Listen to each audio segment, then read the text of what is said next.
Yee, mga kakupido. Ito nga no, magbibigay tayo ng fish dorado. Kukuha niya natin to ng lamang loob. Sa mga hindi pa nakakaalam no, o mga hindi pa nakakain. Ang laman loob nga po ng dorado is napakasarap niyan, mga kakupido.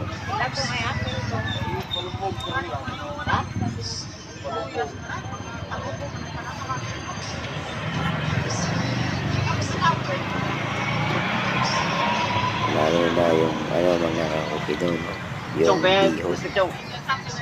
May bihon po mga kakupido. Bihon is yung itlog ng dorado.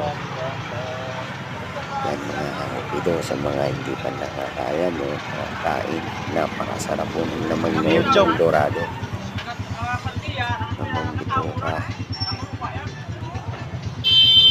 napakasarap po iluto yan, ipaksiyo, o kaya yung itlog ng dorado, masarap yan iprito mga kakupido. Depende sa'yo kung ano na gusto mo, kung nasa pa nakasarap. Yee, mga kakupido.